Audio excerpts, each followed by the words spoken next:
Hi everyone and welcome back to the channel. So we are back with one of our 3 monthly reviews. This time it's going to be a little bit shorter than the last one because there wasn't as many games this time. Obviously that was due to me spreading the video releases over a larger area rather than every day like I did previously. So we'll get straight into it with our first game that we played, which was the final part of the Dead Space series, which was Dead Space 3. Now, for me, unfortunately, I thought this fell a little bit towards, well, even just from the middle of the game, I would say. It started off, I suppose it started off quite bad as well. I mean, it started off with us fighting humans, which was new, obviously, for the Dead Space series. So obviously that made it a little bit less interesting. Now, I did feel that the horror element was gone in this game.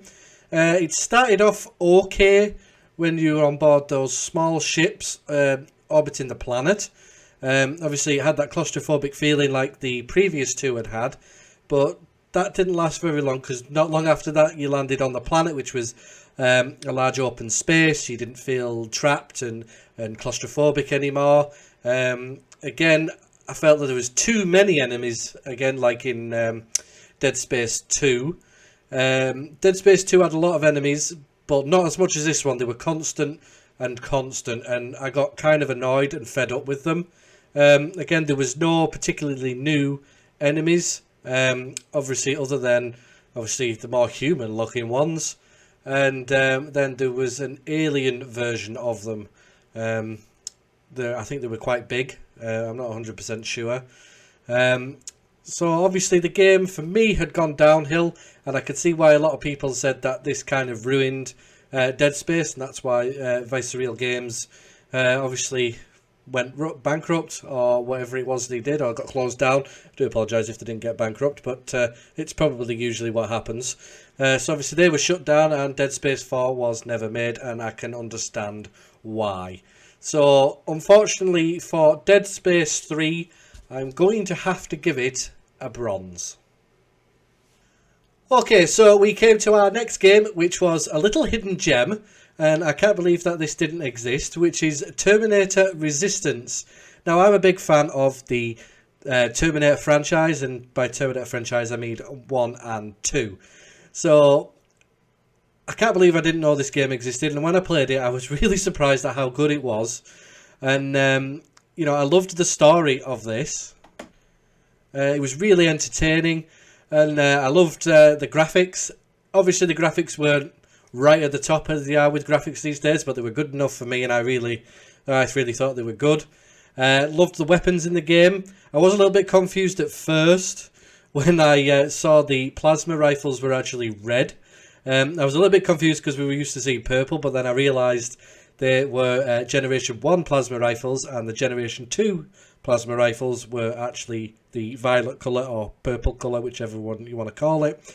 And, you know, we realised that, you know, it was right. Obviously, I loved the ending of this game. I mean, it had a fantastic story building up to it, but that final assault on Skynet at the end was absolutely brilliant, and the music that played behind it was even better. It just made the experience absolutely brilliant. So I must admit, for me, Terminator Resistance is definitely a platinum. Okay, so our third game we came to was the third and final part of the new Tomb Raider trilogy, which is Shadow of the Tomb Raider. Now, I absolutely love this game, and I love the previous two. I thought they did an absolute amazing job making these games. I'm just hoping they make some more. Definitely carry on the story. It's worth it. And all those fans absolutely love it. I'm a big Tomb Raider fan. Obviously, in the future, you will be seeing some more Tomb Raider games. I think I'm going to be going back and doing Tomb Raider Anniversary, so keep your eyes out for that. But I must admit, Shadow of the Tomb Raider was absolutely fantastic. Now, I do have one criticism of the game, and that was its stealth system. Now, I know that's probably quite surprising to some, but I noticed that they put new stealth system in, where you could cover yourself in mud and you could hide in the bushes and all that kind of stuff, and hide in the trees, etc. But there seemed to be a lack of enemies compared to the previous Tomb Raider game. There seemed to be a lot less. So it kind of made the whole stealth system kind of redundant, really, because there wasn't enough enemies to use that with. I thought that was really disappointing, but I still loved the story, and I definitely loved the way Lara was portrayed in this. Obviously, it looks even more like the voice actress, as I previously stated in one of my previous videos. Obviously, it did have a great story. Obviously, we're finding another hidden city, which was Paititi. Obviously, it is in Legend as well. So all these games have all followed a trend of cities that are in Legend and could possibly exist, which makes it even, much more entertaining. Whereas, obviously, previous Tomb Raider games were sort of made up in a way, I suppose, and the different things that they found. But it had a lot to offer, this game. A lot of new outfits for Lara to wear. Obviously, it even had the actual Lara Croft from the original games from the 90s, which I thought was absolutely hilarious. They looked dreadful, but some people might have wanted to play it like that just for a bit of fun, and I don't see why not. Brilliant game, brilliant story. So for me, definitely Shadow of the Tomb Raider just falls a little bit short, but it still gets a gold from me. Okay, so our fourth game we came to was Skyrim. Now, I'm not going to go into Skyrim because it has been out for 10 years and we've all played Skyrim. Now, obviously, my playthrough was a story, the main story, and it was heavily modded, my game. So, obviously, there was a lot different from the original. I think there's over 200 mods installed on my version of Skyrim. So, of course, if you are interested in any of those mods, just drop me a message, let me know, and I'll let you know what the mod is and where you can download it from. Obviously, most people will know that anyway, because obviously if you play games on the PC, you will obviously mod your games quite a lot. So you will probably know that it's either over at the Nexus or obviously, of course, through Steam, where obviously all the games are downloaded. Obviously, I will be doing a few more Skyrim videos, so I will be going through the Thieves Guild, the Dark Brotherhood, the Civil War, of course, the 2 DLCs, Dawnguard, as well as Dragonborn, and of course the College of Winterhold. Now, I will only be sticking to those 6, and they will be spread out over sort of the year. I won't release them out at the same time. They'll just be slotted in here and there when things may be a little bit quiet, and we're still waiting for a new game to come out. So anyway, you can go and check that video out. Of course, I'll put the playlist below in the link, so you can go to it if you wish. So anyway, we will move on to our next game. Of course, I won't give this a score, because obviously everybody knows that this is a fantastic game. But you know what? I'll change my mind. I will give it a score, and I will definitely give it a platinum.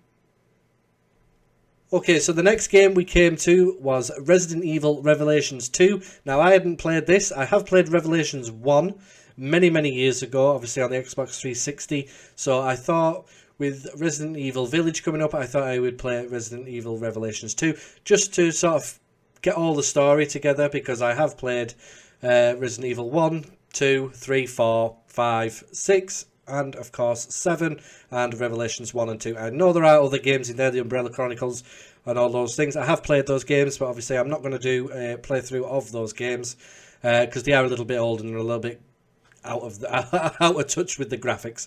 So we'll just stick with the more modern versions of the game. Now, of course, Revelations 2 was split into 4 different episodes. I believe at the time when it was released, it was actually released an episode each week. But obviously, as that was years ago, I didn't have to wait each week for an episode, so I just played my way through each episode. Now, I split the game up into 4 episodes just to make it a little bit easy instead of doing multiple videos, obviously with each chapter. So I just tried to make it a little bit easier. And some of them are a little bit longer than others. Of course, they average out around about an hour and a half. I think one of them does average out around about 2 hours. But for this game, I did enjoy it. I didn't think it was fantastic, but I did enjoy it. Now, obviously, it was Claire and Moira, as well as Barry and Natalia. And obviously it was split over a 6-month period. So obviously when you were playing as Claire and Moira, it was obviously at the time, and then Barry and Natalia was set 6 months after, obviously, their part of the episode. Absolutely enjoyed it though. Again, like I said, it does fall a little bit short in areas. I did think it was quite a quick game. I managed to get through it in a couple of hours. Obviously, I wasn't a big fan of the swapping between back and forth between the characters, like Claire, and then I'd swap to Moira and back and forth. I thought that was a little bit annoying. I'd rather just stayed as one character or the other. Obviously, I know Moira had a backstory of her not holding guns because of her childhood, but I would have preferred it if they'd both had guns and you could have used either one. Although I did like the Barry and Natalia part, where obviously Barry was there looking for his daughter and obviously comes across Natalia, and obviously as Natalia's only a child, she's obviously not going to be using a gun. But obviously she does have sort of powers, so she can actually see where the enemies are and help Barry out in certain situations, especially with the invisible monsters. Obviously Barry can't see them, but Natalia could, so you had to swap between the two. I thought that part worked okay, but I thought the Moira and Claire part was a bit pointless, and I didn't think they should have bothered really. Obviously you collected a few guns through the game. Obviously there was nothing to upgrade like other Resident Evils where you can upgrade weapons in such a way or get newer weapons. There was just the 4 weapons that you picked up through the playthrough. Of course, if there are other weapons that I haven't picked up, let me know, and I'll probably play through it again just to see what I've missed. But Resident Evil Revelations 2, I will definitely give you a gold. Okay, so we come to another one of our games that has recently been released. I think it's probably about 2 weeks ago since it came out. Obviously, this has been granted as one of the best Resident Evils that has come out, from what I've read and from what I've heard. And I must admit, I do agree with them. I absolutely loved this game. I've actually played it through 3 times now. Well, not only because I enjoyed it, but I could also get that achievement while I'm at it and get those extra CP points to purchase more of in the extra store where you can get extra stuff. Absolutely love this game. Obviously, it was a continuation of Ethan's story. Obviously, it started off where what it looks like is Mia is killed by Chris Redfield, and Ethan and his baby Rose are taken by Chris, but during the time there's an accident, and obviously the baby disappears, and Ethan wakes up, and he has to find out what has happened. Now, of course, there was multiple bosses in this game, which I thought was better than Resident Evil 7. Obviously, you had your first boss, which was the Lady Dimitrescu, and she was in the castle. Now, the castle was, for me, my favourite part of the whole game. I absolutely loved the castle, and I wish there'd been more in the castle than what there was. It seemed to go through quite quickly. I would say through my playthrough, it took me about 2.5, 3 hours in the castle, as I was obviously trying to avoid, obviously, Dimitrescu, but also her daughters, and obviously you're running around trying to find the masks. We did get confused at one point with the masks, but we did figure it out in the end with the animal head, which was, took us a time to figure that out. Now, obviously, from there, we started moving out to the manor on the edge of the cliff next to the waterfall, which is Benvenuto's house. In there, I must admit, it had the creepiest boss I have ever seen. Now, I know the people say they've probably seen worse in probably Outlast or something like that, but I must admit, for me, that baby fetus was terrifying. It actually made me freeze a lot, and obviously my heart rate was through the roof. I should have done a heart monitor for that particular part, but obviously I didn't know it was going to happen. I must admit, I did freak out a lot. Obviously, once you did finally get out of there, you headed towards the, I think it's the reservoir where you took on Moreau, or Fishman, and obviously you had to work your way around, obviously, the sunken village and restore the power so you could let the water out and escape. Obviously, the boss for that I didn't think was particularly too hard. It was definitely different, and obviously you did defeat him in the end using the barrels and obviously your grenade launcher. Obviously, of course, from there you moved on through to the factory, which I must admit is my least favourite part of the whole game. It took away that horror vibe that it had for the first 3/4 of the game, and to be honest, I didn't like it. I thought that's where it seemed to fall. Obviously, once you do get out of the factory, you do play as Chris Redfield for a short time, and obviously you find the real Mia, who's still alive, and then it goes back to Ethan, and we find out that he has been dead the whole time.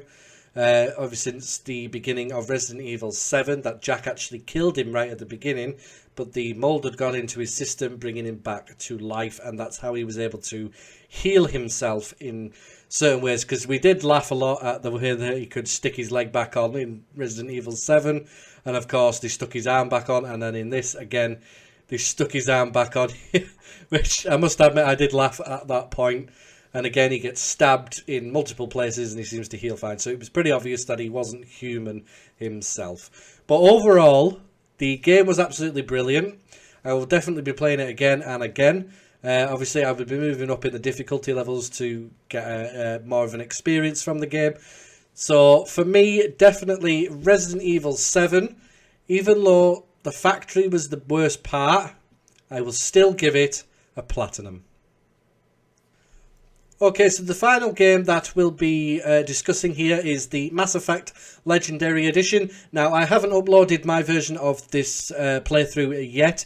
It will be uploaded later on, and I'll explain after this what's going to be happening with my channel. So, obviously, we have all played Mass Effect, or at least I assume that all of us have played Mass Effect, because it is a fantastic trilogy, given the end can be a bit dodgy sometimes, so hopefully they fix that. But absolutely fantastic trilogy. The graphics are much better. Obviously, they're not 2020 graphics, or 2021 graphics, should I say, but they are much better than the original. Now, the original did come out in 2007, and obviously I bought it when it first came out, and I was an instant fan of the game. In fact, I'm a Mass Effect nerd. I have models boxed a lot. I have literally everything you can with Mass Effect on my shelf. You've probably seen it in probably some of my videos in the background. It's just full of Mass Effect stuff. Obviously, we know the story from the first game, of course, the second and third game. I will be uploading those over the next few months, so just keep your eye out on that. Of course, I'm not sure what's coming out next, but I'll be keeping my eye out on certain games. I think I will be playing probably Tomb Raider Anniversary. I will be uploading that, just, you know, because it's I know it's an older game, but we do still love the Tomb Raider franchise. There's also a couple of other games I've been looking at that I may actually do a playthrough of, and that is Doom, the new one, as well as Doom Eternal. Obviously, I haven't played either of those, so I have watched them being played, but I've never actually played them myself, so I may be doing an uploads of those. I've also got my eye on Alien vs Predator. Now, I know that came out in 2010, but I did enjoy that game. I've only actually played it once all the way through, so I wouldn't mind going back and playing that game as well. So that's possibly what's coming up. There's also Halo coming out, as well as Far Cry, and you know, I will be doing playthroughs of those as well. Obviously, I'm still looking forward to the Resident Evil 4 remake, if it still comes out next year. So obviously I will be doing that next year, but that is a long way off, so we'll leave that there. Anyway, just for the final announcements on this video, I will be taking a break for a month, just so I can do other things. Now it's during the summer and I can go outside and you know, enjoy the weather, providing there is good weather, because this is Britain. It's absolutely freezing most of the time. So I will be taking a break, and I will be back in July. Obviously, in July will be obviously Mass Effect Legendary Edition, obviously the first part. So if you keep your eyes out for that. I also want to mention as well that the channel will be going from a commentary channel to a no commentary channel. This is just my decision. I think people prefer more no commentary channels than they do commentary channels, unless they are a really big channel, because obviously some of the really big channels out there do their commentary and people do it like that. So I've decided to drop back to no commentary, so my videos will be that from now on. Of course, when I do a review, obviously I will obviously be commentating over that. So obviously I just wanted to let you know. Anyway, so this is the end of this video. I hope you enjoyed it, and please check out my videos, guys, and click that subscribe button. It really helps me out, helps me grow my channel, and I will see you all next time.